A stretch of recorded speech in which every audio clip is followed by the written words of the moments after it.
तो सूर्य ग्रहण के समय पर भगवान द्वारका से कुरुक्षेत्र स्नान करने के लिए गए। ब्रजवासी भी सब कुरुक्षेत्र ब्रह्म कुंड में स्नान करने के लिए गए, ब्रह्म सरोवर में स्नान करने के लिए गए। सारे ब्रजवासी चले जा रहे थे पैदल पैदल। द्वारकाधीश भगवान अपने रथ पर बैठ करके राजाधिराज बने हुए चले जा रहे। द्वारकाधीश प्रभु के सेवक भगवान के रथ को चलने के लिए आगे आगे रास्ता खाली कराते चले जा रहे। रास्ता खाली करो, रास्ता खाली करो, हमारे द्वारकाधीश प्रभु की सवारी आ रही है, द्वारकाधीश प्रभु की सवारी आ रही है। ब्रजवासियों के पास में जब द्वारका के सेवक पहुंचे तो ब्रजवासियों से कहा, भैया रास्ता खाली करो। ब्रजवासी बोले क्यों? क्योंकि हमारे द्वारकाधीश प्रभु की सवारी आ रही है।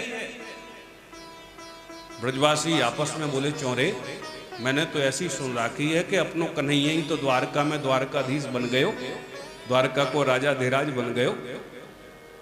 दूसरा ब्रजवासी कहता है, हाँ हाँ अपनों कन्हैया ही तो द्वारका को राजा है। तब तो एक ब्रजवासी अकड़ के खड़ा हो गया बीच रास्ते और द्वारका के सेवकों से बोला, नहीं रास्ता खाली कर रहे, क्या करोगे तुम? द्वारकाधीश के सेवक बोले, भाई आपको पता नहीं हमारे द्वारकाधीश प्रभु पधार रहे हैं, इसलिए रास्ता आपको खाली करना पड़ेगा। ब्रजवासी अकड़ के बोले, सुन रहे बाप ने द्वारकाधीश से कह दीजो कि रास्ते में बाकी बाप खड़े हैं, वो रास्ता खाली नहीं करना। अब तो सेवक सब आ गया। भगवान द्वारकाधीश को इस शब्दावली का प्रयोग करने वाले कोई अब भी धरती पे है? तब तो मुंह लटका करके सेवक द्वारकाधीश के पास गया। द्वारकाधीश प्रभु बोले, भाई आगे का रास्ता खाली क्यों नहीं हो रहा? वो द्वारकाधीश का सेवक बोला, प्रभु रास्ते में कुछ गंवार ग्वाले खड़े हैं, वो रास्ता खाली नहीं कर रहे। भगवान के कान में जब ग्वाला शब्द पड़ा तो भगवान भी चौंक गए। ग्वाले तो हमारे ब्रजवासी हैं। भगवान बोले, आपने उनसे रास्ता खाली कराने के लिए बोला नहीं? सेवक बोला, सरकार बोला है। जब मैंने उनसे रास्ता खाली कराने के लिए कहा, खाली करने के लिए कहा, तो वो आपके विषय में उल्टा सीधा बोल रहे थे। तो भगवान बोले, क्या कहा उन्होंने, जरा बताओ तो सही। सेवक बोला, सरकार क्षमा करें, उन्होंने जिस शब्दावली का प्रयोग किया है वो हम आपको नहीं बता सकते। भगवान मुस्कुरा के बोले, हमारा आदेश है, जो शब्दावली का प्रयोग उन ग्वालों ने किया है आप उन्हीं की शब्द शैली में हमको बताइए तो उन्होंने क्या कहा। तब सेवक बोला, सरकार जब हमने उनसे रास्ता खाली कराने के लिए कहा तो वो अकड़ के कहते हैं कि जाओ द्वारकाधीश से कह देना कि रास्ते में उनके बाप खड़े, वो रास्ता खाली नहीं करना। इतना सुनते तो मेरे गोविंद रथ से कूद पड़े और द्वारका के सेवकों से बोले, भैया द्वारकाधीश का नाम सुनने के बाद भी यदि द्वारकाधीश का कोई बाप बनने की हिम्मत रखता है तो वो केवल और केवल मेरा ब्रजवासी है। और किसकी औकात है कि द्वारकाधीश का नाम सुन करके उनका बाप बन सके? तुरंत मेरे गोविंद छलांग लगा दिए रथ से नीचे और दौड़ करके अपने ब्रजवासियों को गले से लगा लिया। सारे ब्रजवासियों से एक ही मुहूर्त में मेरे गोविंद मिल रहे। सबको लग रहा है सबसे पहले तो मुझसे मिले, सबसे पहले तो मुझसे मिले। अब तो महाराज जैसे ही कुरुक्षेत्र में पहुंचे, सभी ने पर्व का स्नान किया तो क्या देखा, नंद बाबा भी आए हैं, यशोदा मैया भी आई हैं, उधर पांडव भी सब पर्व का स्नान करने के लिए पधारे हैं कुरुक्षेत्र में। कुंती भी आई है। तब तो महाराज एक दूसरे का विशाल मिलन हुआ और एक विशेष पर्व ही उत्पन्न हो गया कुरुक्षेत्र में। कुंती मैया अपने भैया वसुदेव जी से मिलती हैं भगवान नंद बाबा यशोदा मैया से मिले 100 वर्षों के बाद। 100 वर्ष पूरे हो गए वियोग को। यशोदा मैया की तो आंखों की रोशनी जर्जरित हो गई, कुछ दिखाई नहीं देता। तब मेरे गोविंद ने अपनी कृपामयी दृष्टि से देखा और यशोदा मैया को की आंखों में देखने की शक्ति आ गई। और जो गोविंद का दर्शन किया,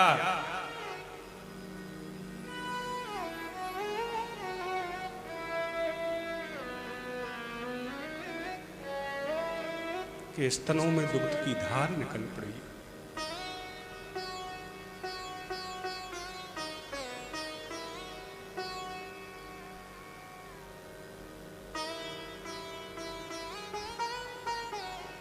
अपने पर्यंक में भर लिया, मेरा कन्हैया मिला।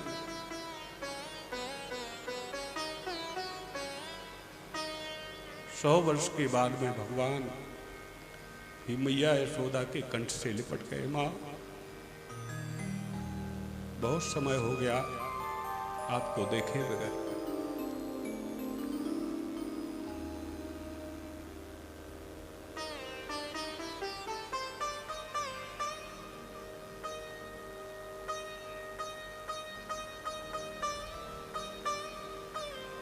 बार बार नंद बाबा अपने पर्यंक से अपने हृदय से लगाते हैं कन्हैया को,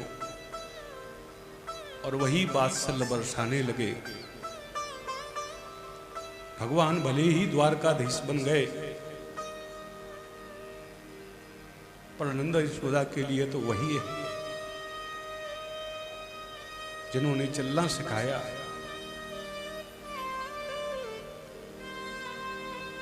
बार बार मैया अपने कंठ से गोविंद को लगाती है। लाला, तू कहां चले गए हो मुझको छोड़ के?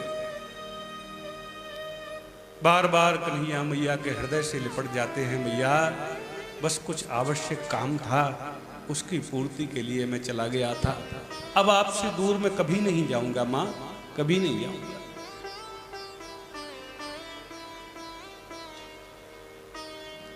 समस्त ब्रज गोपियों से मेरे गोविंद मिले। गोपियां तो कन्हैया की रूप माधुरी को निर्निमेष नैनों से निहारती ही चली जाती है, निहारती ही चली जाती है। अब तो महाराज कुरुक्षेत्र की भूमि पर ऐसा प्रेम का समुद्र उमड़ा, ऐसा प्रेम का समुद्र उमड़ा। श्री किशोरी राधा रानी जी भी आई थी। तो आज 100 वर्ष के वियोग के बाद में श्री किशोरी जी से भी गोविंद का मिलना हुआ। जरा सोचो, इतना प्रेम करने वाले ब्रजग्वाले गोपियां कि जिनकी आंख की पलक भी झपक जाती हो तो विधाता ब्रह्मा को गालियां छूटती हों कि इस विधाता ब्रह्मा ने मेरी आंखों पर पलकें क्यों बनाई हैं। और उनको 100 वर्ष का वियोग भोगना पड़ा हो, और 100 वर्ष के बाद में जब उनके प्राणधन श्री कृष्ण मिले होंगे तो कैसा नजारा रहा होगा वह, कैसा नजारा रहा। उसका वाणी से बखान करना, वर्णन करना बड़ा मुश्किल है। भगवान की समस्त रानी पटरानियां श्री नंद बाबा यशोदा मैया से मिलती हैं।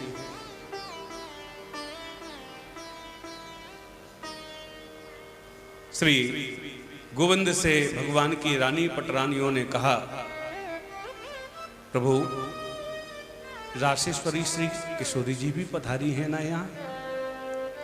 भगवान बोले, हाँ हाँ वो भी आई हैं प्रभु, मैं उनका दर्शन करना चाहती हूँ। क्योंकि भगवान की रानी पटरानी आए दिन गोविंद के मुख से निरंतर श्री किशोरी जी के नाम को श्रवण करती रहती थी, श्री राधा रानी जी के नाम को सुनती रहती थी। भगवान बोले, जाओ जाओ, अवश्य मिल करके आओ, अवश्य मिल करके आओ। तो जिस शिविर में किशोरी जी रुकी हुई थी, शाम का वक्त हो रहा था, तो भगवान की रानी पटरानियों ने जल्दी जल्दी में गोविंद को गरम गरम दुग्ध पिला करके और किशोरी जी से मिलने के लिए भागी। गोविंद ने जब गरम दुग्ध का पान किया और उसके बाद में जब भगवान की रानी पटरानियां श्री किशोरी जी से मिलने के लिए गईं, तो किशोरी जी तो एकांत में बैठी बैठी भगवान के नामों का उच्चारण कर रही थी। हरे कृष्ण कृष्ण कृष्ण हरे हरे, हरे कृष्ण कृष्ण कृष्ण हरे हरे। पर जैसे ही भगवान की रानी पटरानियां गईं और जो किशोरी श्री राधा रानी जी के चरणों का दर्शन किया, तो क्या देखा कि श्री किशोरी जी के चरणों में तलों में फपोले पड़ रहे हैं, फपोले पड़ रहे। भगवान की पटरानियों ने पूछा, रासेश्वरी आपके चरणों में ये फपोले कैसे पड़ रहे? श्री किशोरी जी कहती हैं, कुछ नहीं, वो आप लोग आज जल्दी जल्दी में गोविंद को गरम गरम दुग्ध पान करा के आई हो ना, इसलिए मेरे चरणों में फपोले पड़ गए। हतप्रभ रह गई भगवान की सब रानी पटरानियां। अरे इसका मतलब तो है कि गोविंद के हृदय में निरंतर श्री किशोरी जी राधा रानी के चरणों का निवास है, निवास है।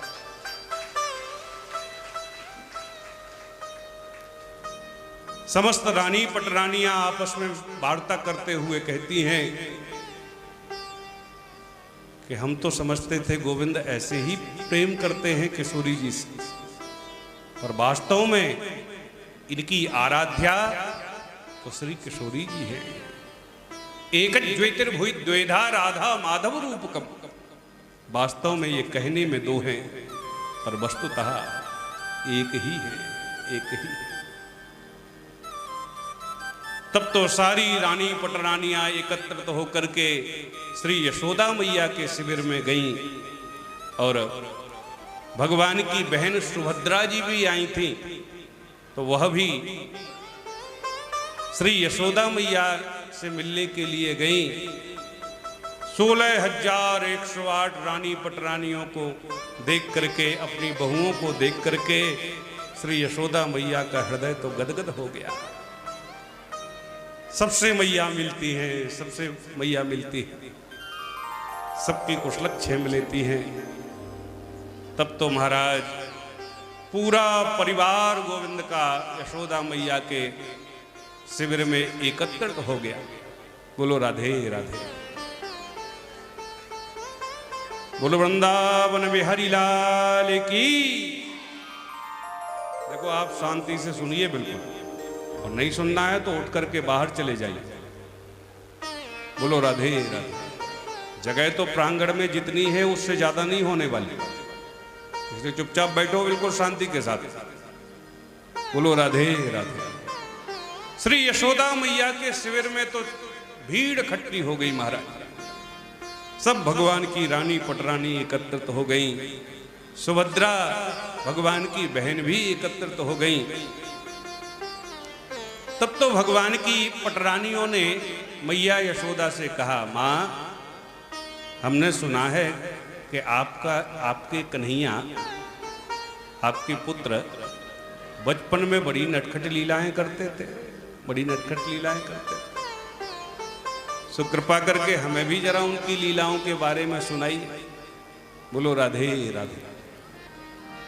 2 बार भगवान का नाम उच्चारण कर लीजिए भैया।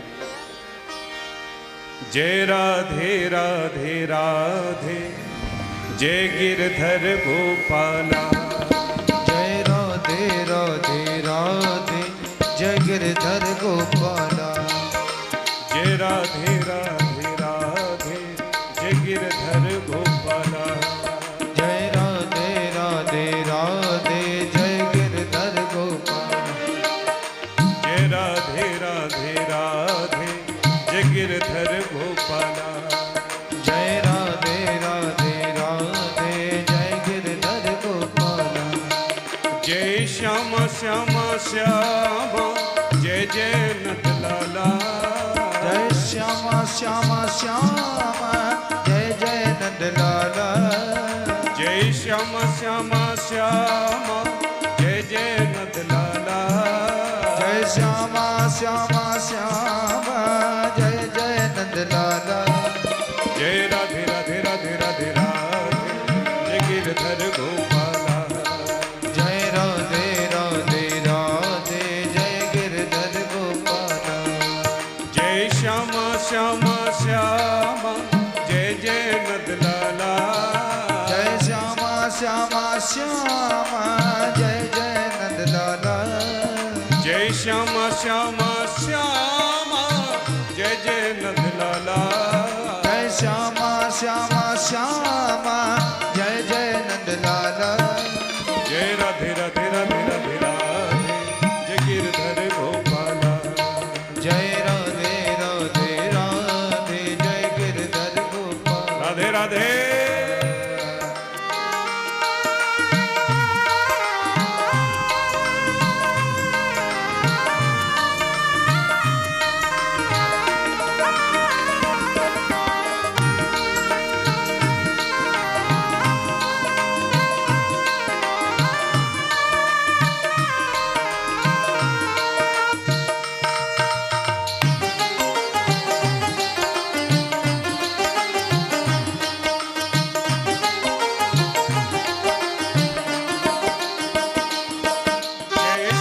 श्यामा श्यामा जय जय नंद लाला।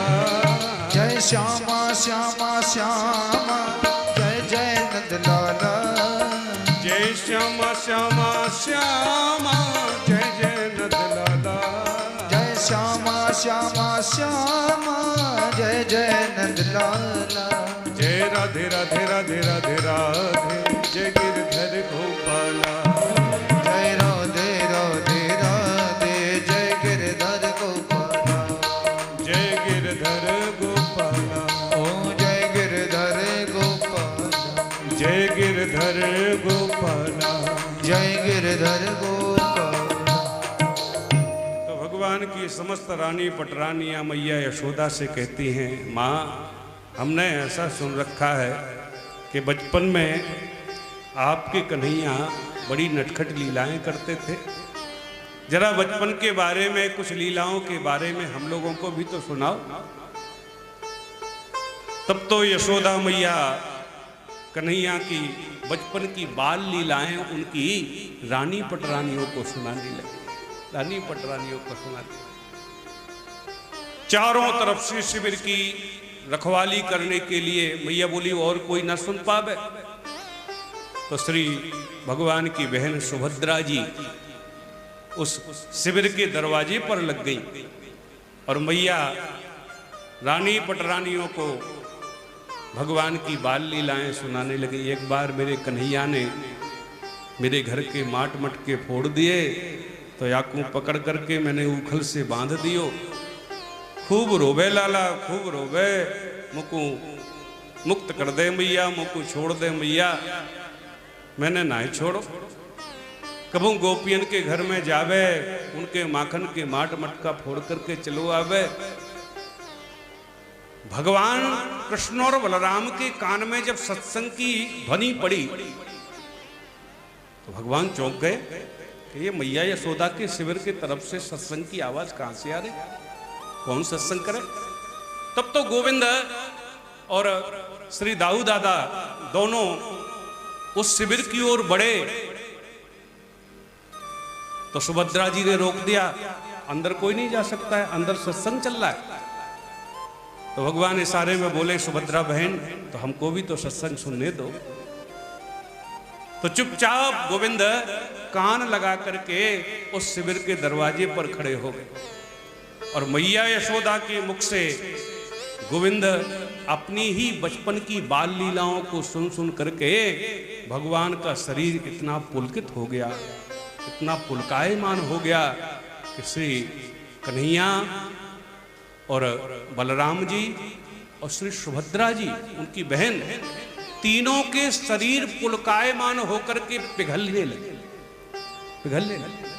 हाथ पैर सब सिकुड़ने लगे, सारा शरीर पिघलता चला जा रहा है। तब तो श्री नारद जी ने ये दृश्य देखा तो दौड़े दौड़े आए और मैया से बोले, मैया मैया यशोदा मैया, ये सत्संग बंद कर। भैया बोले, क्यों का भयो नारद? अरे बोले, बाहर गेट पे दरवाजे पे तो देख। और जो दरवाजे पर देखा कि महाराज बलराम जी और मेरे गोविंद और सुभद्रा जी, इन तीनों के शरीर पिघलते चले जा रहे हैं। तब मैया ने अपना सत्संग बंद किया और भगवान का, बलराम जी का और सुभद्रा जी का शरीर वैसा के वैसा रह गया। तो वही मूर्ति जगन्नाथपुरी में विराजमान है। प्रेम से बोलो राधे राधे। भगवान कुरुक्षेत्र में 3 महीने रुके। महाराज ऐसी प्रेम की बाढ़ आ रही है कि किसी का मन ही नहीं करता कुरुक्षेत्र से घर जाने के लिए। तब तो एक समय संत पधारे, तो संतों को देख संत गोविंद के द्वारकाधीश के दर्शन करने के लिए आए। तो भगवान ने खड़े होकर के संतों का स्वागत किया, अभिवादन किया। पधारो पधारो महाराज। संत ही साक्षात चलते फिरते तीर्थ कहलाते हैं। तीर्थी कुर्वन्ति तीर्थानि, क्योंकि तीर्थों का तीर्थत्व तो संतों से ही है। इसलिए बड़ी कृपा करी महाराज, आप पधारे, आप साक्षात चलते फिरते तीर्थ है। बोलो राधे राधे। संतों की बड़ी महिमा है महाराज। एक बार भोले बाबा पार्वती जी के साथ में चले जा रहे थे, तो एक सघन घनघोर जंगल के मध्य से निकले। तो भोले बाबा ने अपने नादिया को रोका और साष्टांग उस भूमि को प्रणाम किया। पार्वती जी को बड़ा आश्चर्य हुआ कि यहाँ तो कुछ न तो मंदिर है न कोई देवालय है, भोले बाबा साष्टांग प्रणाम कर रहे। चलो होगा कुछ इनके परिचय। बैठ करके फिर से चल दिए। चलते चलते फिर से घनघोर जंगल आया, तो भोले बाबा ने नादिया रोक करके वहां भी प्रणाम किया। तब तो पार्वती जी से नहीं रहा गया, वहां प्रणाम किया, वहां भी कुछ नहीं था, यहां प्रणाम कर रहे हैं, यहां भी कुछ नहीं है। तब तो हाथ जोड़ के पार्वती जी बोली, प्राणनाथ एक बात तो बताओ, उस घनघोर जंगल में आपने प्रणाम किया था, वहां कुछ था तो है नहीं, न मंदिर था न कोई संत थे, और यहां भी आप प्रणाम कर रहे हो तो यहां भी घनघोर केवल जंगल ही जंगल है। तब भोले बाबा मुस्कुरा के बोले, देवी जो पहले मैंने जहां प्रणाम किया था उस जगह पर 10,000 वर्ष पूर्व एक महान तपस्वी संत हुए हैं, महान तपस्वी संत हुए, जो सिद्ध संत थे। तो वो तो पधार गए देवी, मैंने इसलिए उस भूमि को प्रणाम किया है कि ऐसे सिद्ध संत को जन्म देने वाली इस जननी भूमि को मेरा प्रणाम है, प्रणाम। पार्वती जी बोले, महाराज वो यहां क्यों प्रणाम किया? भोले बाबा बोले, देवी मैं अपनी दिव्य दृष्टि से देख रहा हूं, क्योंकि यहां भी 10,000 वर्ष के बाद में एक महान संत, महान भक्त भगवान का जन्म लेने वाला है। तो भक्त को जन्म देने वाली जननी भूमि को मैं प्रणाम कर रहा। तो भगवान आज संतों की बड़ी महिमा गाते हैं। तब तो श्री वसुदेव जी महाराज वहीं पर उपस्थित थे। सभी संतों के चरणों में प्रणाम करते हुए कहते हैं, महाराज इस संसारी जीव कोष कैसे छूटे? प्रश्न किया, संसार जाल इसका कैसे छूटे? तब तो सभी संत बड़े प्रसन्न होकर के बोले, अरे वसुदेव जी, वास्तव में तीर्थ किनारे रहने वाले लोग तीर्थ की महत्ता को नहीं जानते। गंगा किनारे रहने वाले लोग गंगा की महिमा को नहीं जानते। साक्षात भगवान आपके घर में पधारे हैं और फिर भी आप बात करते हो कि जीव को कैसे छूटे। अरे जिसके आंगन में साक्षात स्वयं भगवान पधारे हो, तब तो संतों ने उपदेश देना प्रारंभ कर दिया। वसुदेव जी, संसारी जीवों के ऊपर 3 ऋण होते हैं। ध्यान से सुनना, 3 ऋण कौन कौन है? सबसे पहला है पितृ ऋण, और दूसरा ऋषि ऋण। सभी के ऊपर होता है। तो पितृ ऋण की निवृत्ति कैसे होवे? बोले आप भी धर्मानुकूल अपना विवाह करें, और विवाह करने के बाद में जैसे आप किसी के पुत्र बने हैं, ऐसे ही भगवान के भक्त संतान को जन्म दे।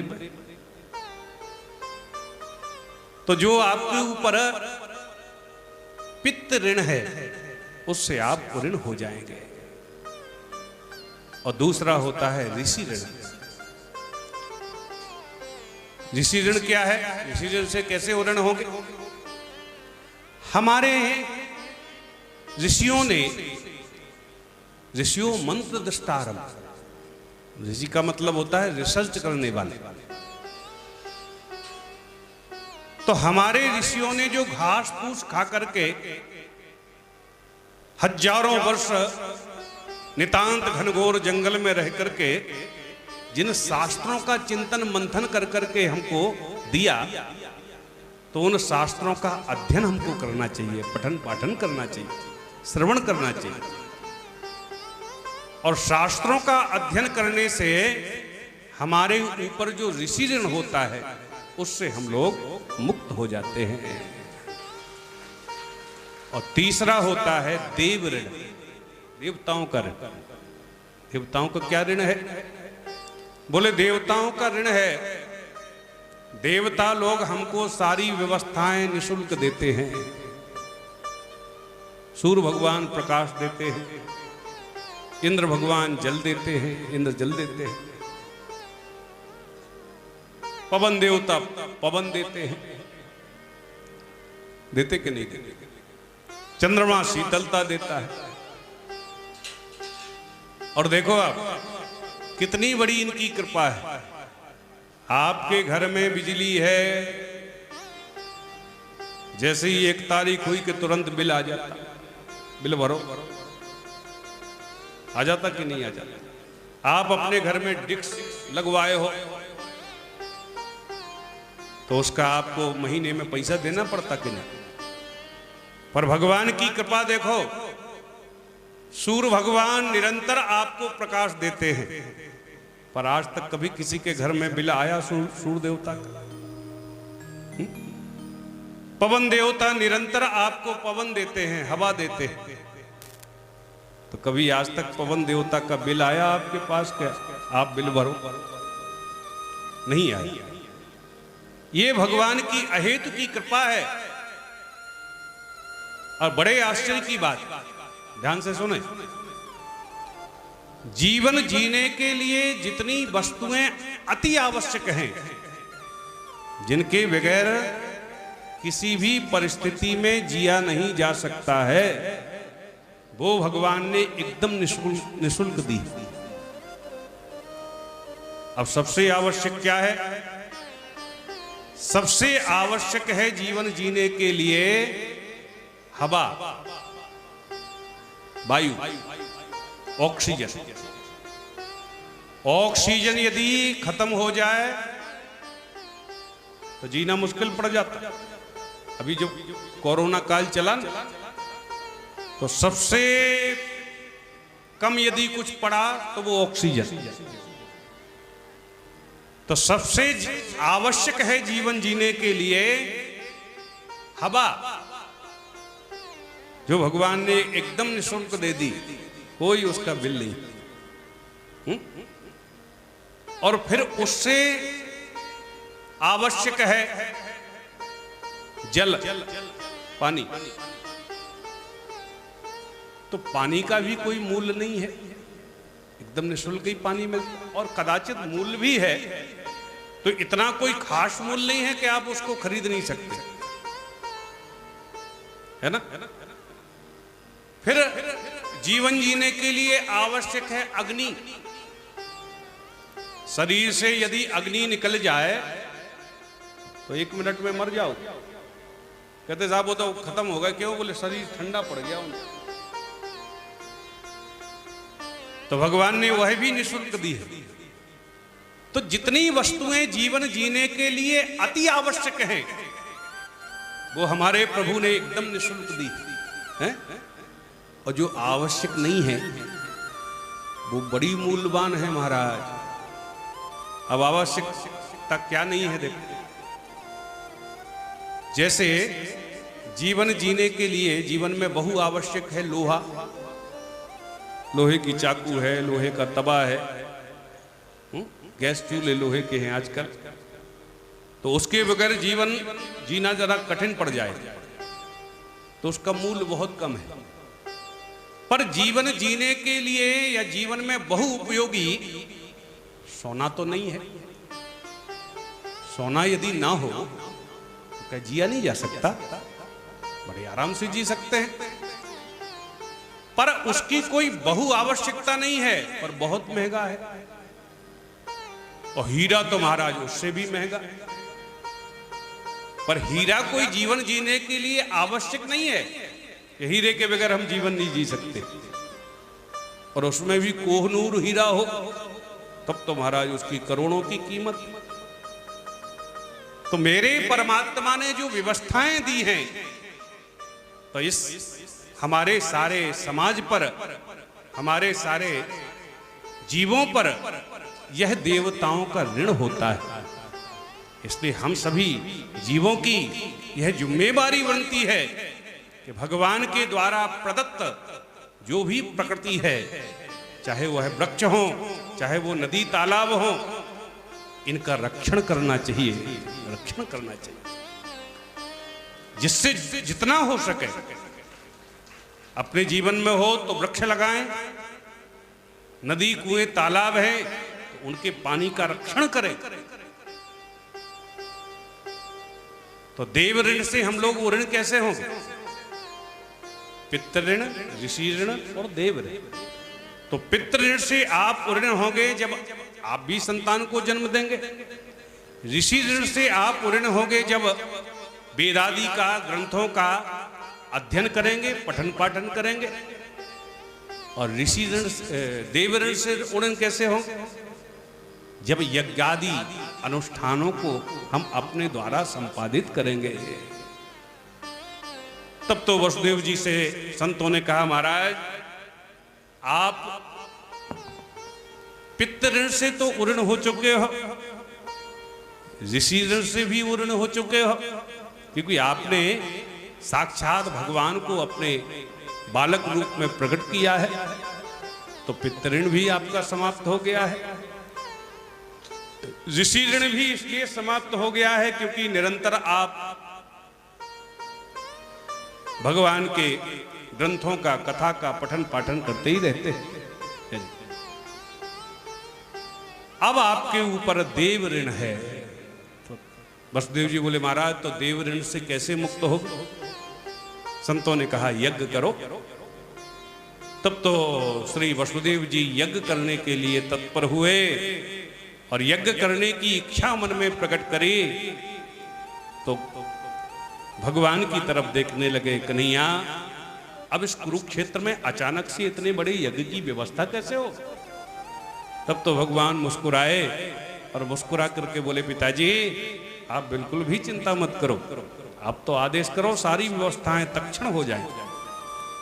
और जो वसुदेव जी ने इच्छा करी कि भगवान ने चुटकियों में बड़े विशाल यज्ञ की व्यवस्था कर दी और भगवान ने बड़ा विशाल यज्ञ कराया कुरुक्षेत्र में। उसके बाद में मेरे गोविंद 3 महीने बाद में सारे ब्रजवासी कुरुक्षेत्र से वापस लौटते हैं। ब्रजवासी बार बार कन्हैया के हृदय से लगते हैं। श्री नंद बाबा कहते, कन्हैया अब चलो, चलते हैं।